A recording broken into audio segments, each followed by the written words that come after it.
deep in New England's oldest forest, a $2 million writer's retreat treehouse towers 50 feet above the ground.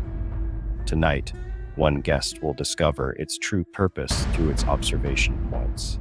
I am the Nightmare Maestro, and tonight's tale will make you question who's really watching when you think you're alone in luxury's isolated embrace.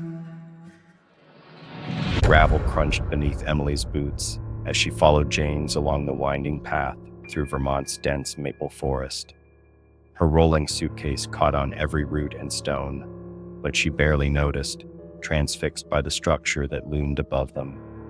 The treehouse perched in a massive old-growth maple, its modernist angles and floor-to-ceiling windows reflecting the afternoon sun like a crystalline growth emerging from the ancient bark.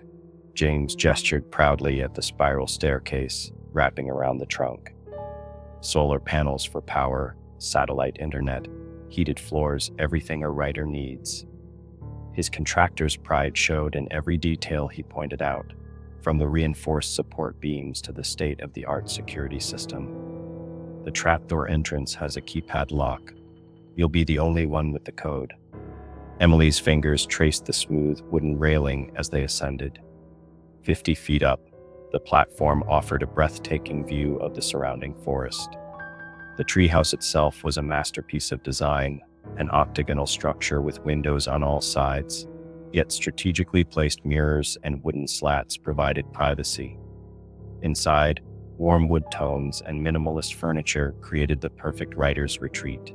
The isolation is what sells it, James explained, demonstrating the kitchen amenities. No distractions, no neighbors, just you and your creativity. He paused at the trapdoor, showing her how to operate the lock. I only come by for weekly maintenance. Otherwise, you've got complete privacy. Emily could already feel her writer's block dissolving as she took in the space. After 3 years of struggling with her novel, this was exactly what she needed: a month of absolute solitude to finally finish her manuscript.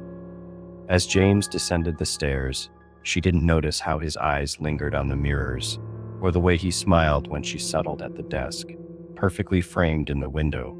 The click of Emily's laptop keys echoed in the stillness of her third morning in the treehouse. The words were finally flowing, her protagonist taking shape on the page. She reached for her coffee mug, fingers grasping empty air. The mug sat on the left side of her desk. Hadn't she left it on the right? She shook off the thought, attributing it to writer's focus. But throughout the day, small discrepancies accumulated. Her laptop had been closed when she returned from a shower, though she distinctly remembered leaving it open. A cushion on the reading chair faced a different angle. Each inconsistency was tiny, easily dismissed, yet they gathered weight in her mind like drops of water filling a bucket. That evening, she methodically checked every window, every lock. The trapdoor's keypad glowed, reassuringly no signs of tampering. 50 feet up, with a single secured entrance, logic insisted she was being paranoid. Yet as darkness fell, the forest pressing against the windows like black velvet, she found herself avoiding the mirrors that had seemed so decorative in daylight. She forced herself to focus on writing, but her protagonist's mounting paranoia felt uncomfortably familiar. When she finally went to bed, she propped a chair against the trapdoor just to help her sleep better, she told herself. She didn't notice how the angle of the chair perfectly reflected in one of the strategic mirrors, visible from a certain point among the trees. The first flash came at 2:17 a.m., a brief burst of light between the trees that jolted Emily awake. She might have dismissed it as a passing car's headlights, except there were no roads visible from the treehouse. The second flash came 10 minutes later, from a different direction. By the third, she had noticed the pattern. Each flash came from a spot that offered a clear view into the treehouse. Emily started documenting the lights methodically in her writing journal, time-stamping each occurrence. The pattern wasn't just spatial, it followed a precise temporal sequence. Every 17 minutes during the first hour, then 23 minutes, then 31. Prime numbers. This wasn't random teenage mischief or hunting activity. This was data collection. the Treehouse's smart features began exhibiting subtle anomalies. The automated lighting would adjust itself to settings she hadn't programmed, always optimizing for visibility from specific angles in the forest. The temperature control would run its diagnostic cycle at exactly the same times as the mysterious flashes. Even the white noise generator, meant to help her sleep, seemed to be operating on a pattern that matched the light sequences. During James's maintenance visit, she casually mentioned the lights. His response came too quickly, too rehearsed. Probably just teenagers or hunters. Nothing to worry about. But she caught him studying her notes when he thought she wasn't looking, his expression unreadable in the mirror's reflection. When he checked the smart home system settings, his fingers moved with an efficiency that seemed practiced, almost algorithmic. That night, after he left, she discovered something that made her blood run cold. The wooden slats that seemed randomly decorative actually created perfect viewing angles, but not for looking out. They were designed for looking in, each gap carefully calculated to observe specific areas of the treehouse. Worse, the gaps seemed to be slowly adjusting themselves, micro-movements optimizing their viewing angles based on her daily routine. The entire structure was learning, adapting, becoming a more perfect observation tool with each passing day.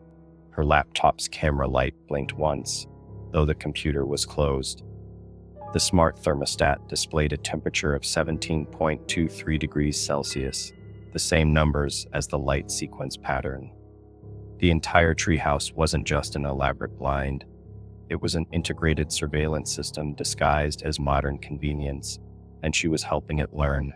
Emily's investigation started with a simple search of the property's rental history. The treehouse had been built 5 years ago, but reviews only appeared within the last year. Each guest fit a patterned female, solitary, creative professionals seeking isolation. Their reviews praised the privacy, never mentioning the lights or moved objects. Had they not noticed, or had they been too afraid to say anything? Her laptop became both tool and liability.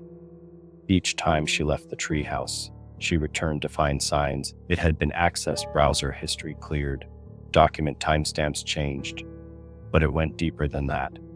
Her cloud storage kept syncing automatically, uploading every photo she took of the strange lights and forest views. The metadata on her files showed access patterns that didn't match her usage. Someone or something was analyzing her documentation of their surveillance. The local library's archives revealed more. James had built several remote properties in the area, each designed with the same architectural quirks: strategic mirrors, calculated sight lines, perfect observation posts disguised as aesthetic choices. But these weren't just similar designs, they were iterations. Each property incorporated improvements based on data gathered from previous locations. The treehouse was the latest version, the most refined observation tool. She found an old blog post from a previous guest, a photographer who'd stayed in one of James's earlier properties. The post had been deleted, but Google's cache revealed fragments. Complaints about camera equipment malfunctioning in specific ways, photos showing unexpected artifacts, and a growing paranoia about the house learning from her photography habits. The post ended abruptly mid-sentence. When she tried to download her cloud photos at the library, she discovered something chilling. In the background of her forest shots, barely visible, were shadows that shouldn't be there.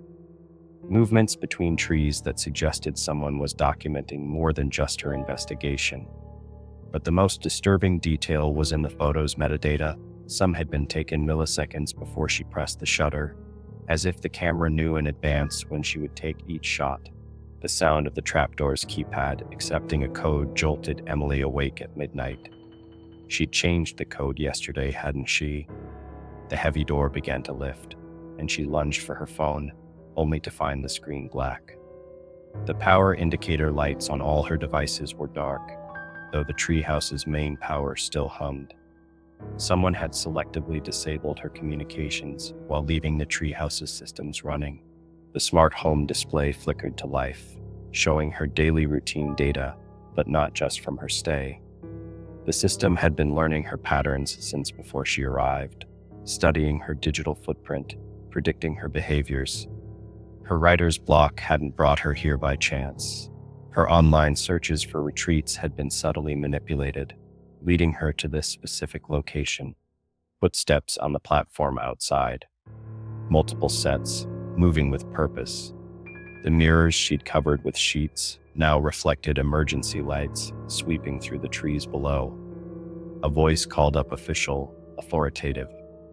"Miss Wilson, this is Park Ranger Laura Collins. We need you to stay calm and follow our instructions."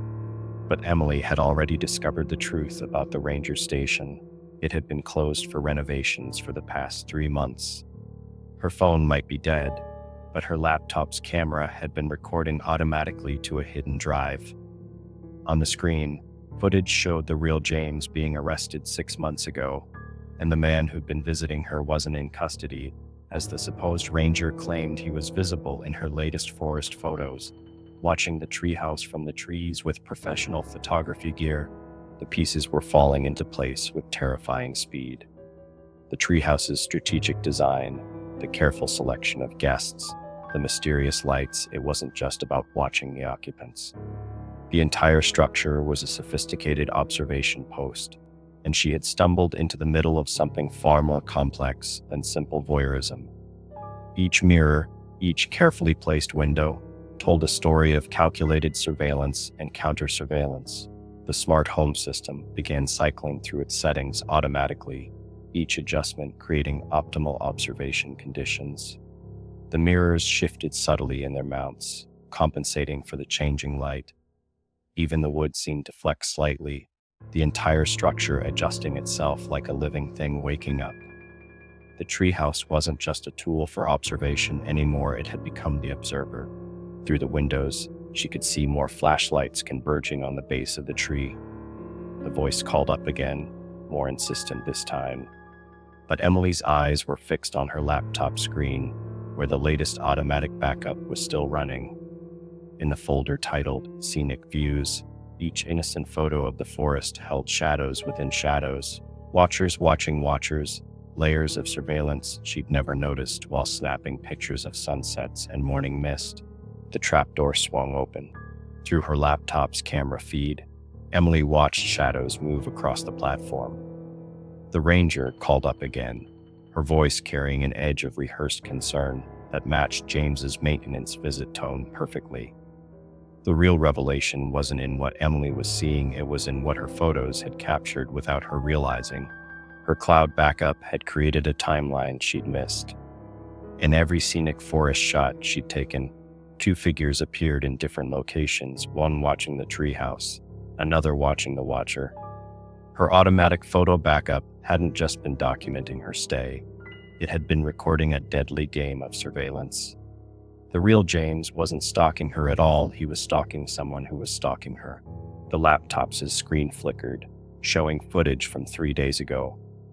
A maintenance visit she didn't remember, performed by someone wearing James's clothes, but moving completely differently. The imposter had installed something in the mirror's micro cameras, creating a mesh network of observation points. But in the reflection of one mirror, another figure was visible in the trees, methodically photographing the imposter's every move. Emily's fingers flew across the keyboard, accessing the hidden network she'd discovered.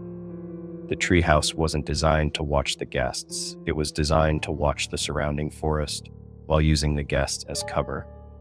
Every creative professional who'd stayed here had unknowingly served as camouflage for an observation post. Their normal routines and habits had provided perfect cover for someone monitoring criminal activity in the surrounding area. The trapdoor slammed fully open. Emily spun to face not the ranger, but a middle-aged man she'd never seen before, wearing a Forest Service uniform that sat wrong on his frame. Behind him, the real James emerged from the trees below, camera in hand, finally capturing the proof he'd spent months gathering. "FBI Special Agent John Mitchell," the man said, showing his badge. "The woman downstairs is indeed Ranger Collins. We've been running a joint operation." He gestured to Emily's laptop. Your cloud photos provided the final evidence we needed. The real James was working with us, using his suspended license as cover while we tracked a killer who'd been using vacation rentals as staging grounds. The pieces clicked into place. The killer had taken over the rental operation after James's arrest, using the Treehouse to monitor police movements while continuing his activities deeper in the forest.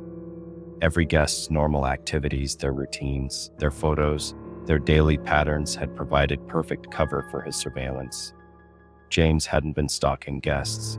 He'd been documenting the killer's movements, using Emily's regular photo-taking habits as cover for his own surveillance. But as Emily followed Agent Mitchell down the spiral staircase, her phone chimed with one final cloud backup. The most recent photo hadn't been taken by her. It showed her current descent down the stairs, timestamped 2 days ago. In the corner of the image, partially visible, was Agent Mitchell removing his FBI badge. The metadata revealed the truth. The photo had been taken from inside one of the mirrors. Behind her, the treehouse's lights began cycling through their automated sequence. 17 minutes, 23 minutes, 31 minutes. The same pattern she'd documented on her first night. The same pattern that had been running long before she arrived. The same pattern that would continue long after she was gone. The final file finished syncing. Location data.